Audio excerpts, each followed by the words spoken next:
Finally, I have a serious reason to make a video on Barcelona, and it's going to be about them being destroyed 4-0 by Atletico Madrid in the semifinal first leg of the Copa del Rey. It feels like just last year that I was making a video about this specific fixture in the same exact tournament in the same exact round last year. But this year, it's a completely different talking point where Barcelona get absolutely steamrolled. And there is numerous factors that go into this Barca performance and how bad it was, but they really aren't excuses because you know they're not as impactful to the point where it would have been a completely different game if they weren't factors in this performance. But the referee was shocking, had to be better, and the pitch was shocking. And Coca said it before the game even happened against Barcelona. It happened like a week ago where Coca said that the pitch at Atletico Madrid play on is not even. He basically said it's not even to the level of professional pitches. So those are two factors I guess took away from the caliber of the encounter. But look, they're not excuses. Barcelona went out and it was completely shocking. And let's just start with everything. We're gonna talk about everything about this game. So if we go with the lineup, or actually the personnel, so Atletico Madrid had Johnny Cardoso out, Nicolas Gonzalez out, Barrios out, and Alvarez, who was doubtful. Now, Alvarez started, Cardoso and Barrios were out, and Nico was on the bench, but I don't think he played at all. Yeah, he didn't. And overall, Cardoso and Barrios being out, they're decent misses, but nothing absolutely unbelievable that they can't replace. But for Barcelona, Pedri out, Rafinha out, Rashford out, Gavi was known to be out, and Christensen obviously has been out since he started playing football professionally. He's always been out. But the starting lineups are this. And forget Atletico Madrid because, other than one thing, but we'll discuss that after. Barca went with Joan Garcia, of course, Balde, Eric Garcia, Kubarsi, and Koundé in the defense. The fact that Koundé has an 8.2 rating is incredible to me. De Jong, Casado, and Fermin in the midfield. Olmo, Ferran, and Yamal as a front line, you can say. But the issue with this team and club essentially are, the depth. But we'll talk about that a bit after. How did this game pan out? Why did Atletico Madrid win by so many goals? What I wanted to talk about in Atletico's lineup was that I noticed that they played Lookman out wide. And they had two strikers in Griezmann and Alvarez. Of course, are both dynamic strikers. They drop deep, they move up, they can complement each other well. And then of course they had Simeone on the right flank. But what was interesting was when I saw the lineup was that Lookman started from the left wing. He was playing out wide, and he actually played left striker for the first game that I saw him play for Atletico Madrid. And of course, he had a good game. But when I saw that he's playing out wide for this game, I knew what Atletico Madrid wanted to do. And for the most part, or actually for all their goals, it was basically the same play. They sent Simeone through on goal. He is rapid. He got past Balde, a lot. And then he would find the pass inside. And, either the player that received it would go on to score, or they'd find the right pass, off of that counterattack, basically. And look, it actually destroyed Barcelona. From Barca's end, virtually everybody was shocking. Balde was shocking. Jean Garcia made a very good save at the start of the game, and then the own goal happened. I think there's nothing to discuss with the own goal. The ball bounced up. Like I said, the pitch sucks, but either way, it shouldn't be happening. But yeah, Jean Garcia just had that mistake, made a good save, and other than that, the other goals weren't really savable, I guess you can say. Eric Garcia with an own goal and red card, not a good performance. Kubarsi, not a good performance. Koundé had two good defensive actions, you could say, in the first half. And I think in the second half as well, he had one. But, other than that, it was just a cardio session from him. He would just run up and down. The fact he has an 8.2, it's crazy to me. De Jong, not a good game. He kind of grew into it at the end of it, like literally the last 5 minutes. But very, very invisible. And, the support he has, like who's playing next to him in the midfield doesn't help. But if you're the captain, if you're somebody of De Jong's age and you can say experience, he should not have been as invisible as he was. Casado was absolutely shocking, which is why he got subbed off in the first half. Fermin not good. Olmo very, very, very meh. Ferran Torres, I can't believe that he didn't get subbed off by the 60th minute. And Yamal wasn't good at all, of course, but he was still one of the players who was actually trying to do something. He was trying to get the ball and create, but just still wasn't that good. Off the bench, not good enough subs. A lot of them happened late. And Lewandowski, I mean, he got subbed on. Very bad when he's on the ball, outside of the area. And then also, he did not really receive any balls in the area. There was really no crosses that Barca made to him for the entirety of the game.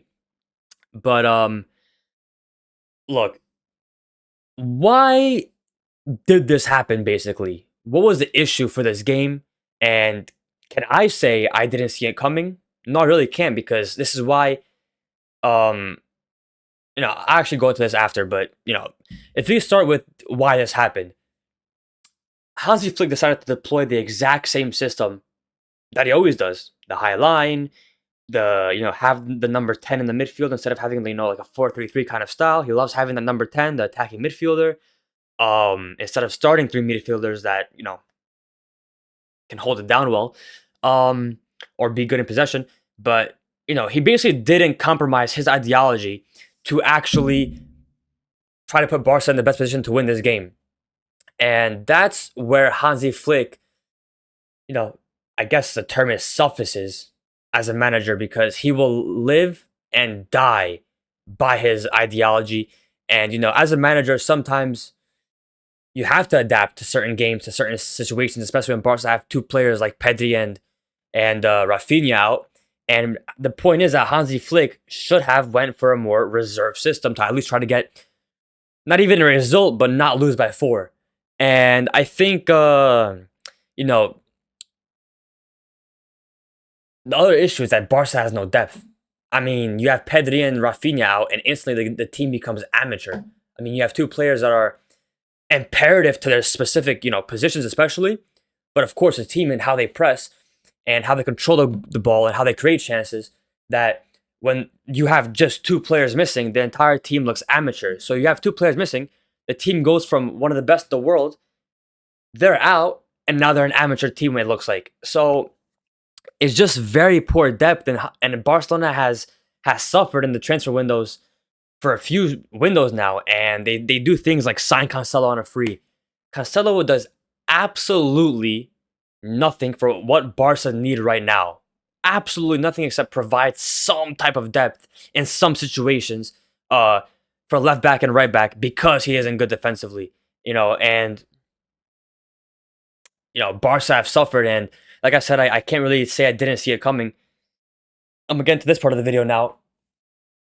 The reason why, to be honest, I really don't make videos consistently for Barcelona on a game-by-game basis is because when Barca play against the likes of Elche, when Barca play against the likes of, random teams like Albacete and the Copa del Rey, regardless of the scoreline, Barca should be winning those games, and it's not a surprise when they do. There's nothing to really talk about in those games except say, oh, good performance today from this player and that player. It wasn't really an encounter where this should have happened or that should have happened. There's nothing much to say about these ties, because Barca should be winning them with who they have in their squad, with the club that they are compared to the club that the opponents are. It's nothing, you don't have much to say in these games.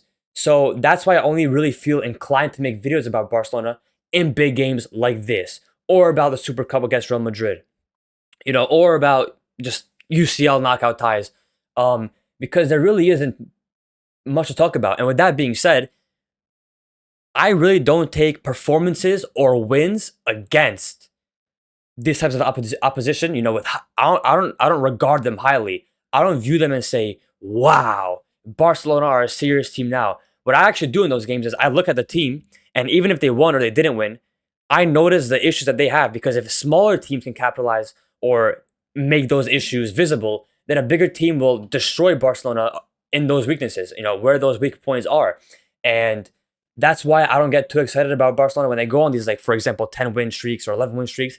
I'll say that they're on a win streak. Maybe they picked up a little bit of form, which I did say, they're looking a bit better now compared to the first 1 or 2 months of the season. But you can't really say much about them looking like they're a UCL contender and favorite now, because those performances, those games there, in my opinion, apart from getting the 3 points, which is important in La Liga, they really don't mean much in the grand scheme of, where you want to be in the end of the season, which is competing for all trophies, specifically in the knockout competitions like Copa del Rey and like UCL. And what I want to say with this is that you look at somebody like De Jong. De Jong, of course, yes, he has picked up form, especially under Hansi Flick. He had a decent season under Xavi in 2023, 2022, but he really has never been a player for Barcelona that can lead the midfield against a serious opponent, against adversity, in a big game by himself. He just can't do it. Pedri could do it. To be fair, Pedri, in big games especially, has he been, absolutely out of his mind? No, he's not been Xavi level. He's not been Iniesta level, but he's also 5 years younger than De Jong. And Pedri has been much better than De Jong, for example, in those types of encounters, the high-level games. De Jong, since he signed for Barcelona in 2019, he signed for 85, 90 million or whatever it was. He makes 500 to 600K a week or whatever it is, 300, 400, 500, 600K. And we haven't seen from him as a fan base, that amount of money warranted because, to be honest, you even have players like Casado performing against teams like Mallorca. So when De Jong does it against a team like Mallorca, but does it consistently against that level of teams, I'm not going to really get hype. I'm not going to really say that he's one of the best midfielders in the world now. Could you say that for that 5 to 6 game stretch, in that win streak that De Jong maybe was climbing the ranks of, midfielders in the world this season or in that period? Yeah, you can say that. But then when you see games of this magnitude and really he doesn't have a good game, and it's not even about having a good game or a bad game. He wasn't even existent to me. I forgot he was playing for the first 40 minutes of the game. And when you see something like this, it's really like, if you're a Barcelona fan, I don't understand how people and fans on social media, they emotionally attached to X player and Y player. If I'm a Barcelona fan, I will just look at Barca playing and I will naturally prefer and like the player that performs better. So when it comes to the case of Pedri and De Jong, there's a big, argument constantly on social media about which player is more important for Barcelona, who's a better midfielder. And my decision on that comes based off watching them play. I'm not emotionally attached to Pedri or De Jong. So when people, for example, attach to De Jong and you have the De Jong fans saying that Pedri is so overrated and whatever, I mean, there's nothing to. I don't know why you're acting like a Barca fan if you're emotionally attached to one player. This is player FC at this point. So the point that I look at it from is a Barcelona fan point of view, not I'm acting like a 12-year-old girl and I'm attached to this player and that player, so I have to defend that player no matter what. So this is why I really don't take those small games with high regard, because when you come to the big games, like I said before, the bigger teams will capitalize on your weaknesses. And Barca have a lot of weaknesses, which is why I'm never surprised by a big loss like this. I watched it, I was looking at it, I was like, damn, Barca's getting absolutely fried. Atletico Madrid in the attack did not make a mistake. They were finding the perfect pass every single time, and the finishing was on point, you name it. Barcelona did have some chances to score some goals. They didn't have 0 XG, Barcelona. They had 2 XG. They had 2 big chances. They had 14 shots. But in this game, everything was off. Finishing was off.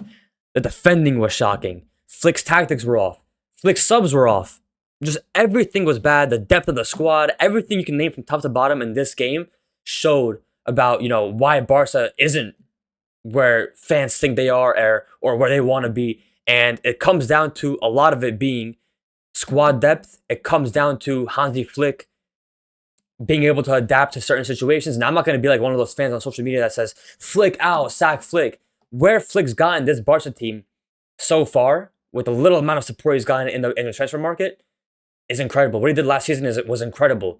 But you cannot say that 0% of the onus is on him in this situation, or for some of these games that Barca's lost this season, even the Chelsea game, for example, Sevilla game away. So there's a very, people say, opinions and stuff, opinions on this, opinions on that. Some things are just obvious. I mean, all you have to do is analyze it and see what's going on. There is no De Jong this or versus Pedri that, and De Jong is more impactful because of this. There's nothing to defend here on a player-by-player basis. It's just reality. This player is usually more impactful. This player is more important. It's a very reality-based thing, and I don't understand why the fans of Barcelona act like it's some kind of rocket science and there's so many different opinions to be had. It's very simple. X players are more important and more consistent and play at a higher level. Y players are not. The issues of this team are signings, depth, and adaptability tactic wise in some games. And that's it. Now, when it comes to this game, this tie actually, can Barca come back? And, it's a possibility. I mean, I think they're going to definitely try to come back, especially it's going to be like the first game at the Camp Nou for Barcelona where it's, I guess, a serious like tie, a chance to come back. Like they're gonna need the fans in that game. They're gonna need a lot of fans. They're gonna need supporters with drums and whatever the fans do.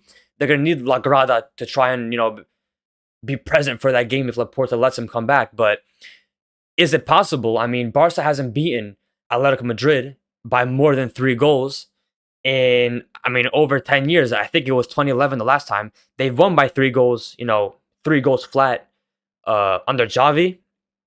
But by more than 3, it's been since 2011. Rafinha should be available for that game. He should be a big, gain for that in Barca squad. Pedri, we don't know yet, but I really don't see Barca making a comeback without Pedri in this tie. So is a comeback possible? Absolutely. And the issue with this game is when I talk about the referee is that Barca scored a goal. It got disallowed absolutely, retardedly. I mean, it made no sense how that got disallowed. I mean, that was not even offside in my opinion, but whatever. So it was a goal that was wrongfully ruled out. It took a 10-minute check, so it killed Barca's momentum, and that was the game there. If Barca scored 1 goal, if Barca got 1 goal in this game, if the game ended 4-1 to Atletico Madrid, it would have been 10 times more of a comebackable result for Barca in the second leg. If they scored 2 goals, it would have been 20 times more comebackable. But it just, nothing was happening for Barcelona. 90 to 95% is their fault. And the rest is, I guess the referee of the field, but nothing to excuse here. They were shocking. But, let's see if they can come back. It's going to take a lot. And, this team has serious issues to address before they can be where they want to be and be where the fans want them to be.